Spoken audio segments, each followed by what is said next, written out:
We're here, baby. We're swimming. Look at this. They're cold already. You say hi. You say hi to Uncle Michael. We're having, we swim here again before we're going to live Tagbilargo. Okay. We're going to live in Tagbilara. Actually, we're here about maybe half hour ago already.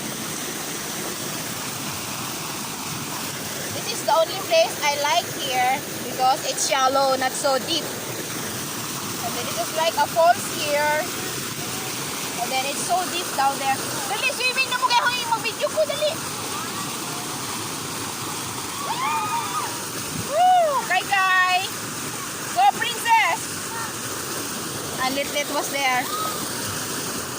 Woo, princess! Oh.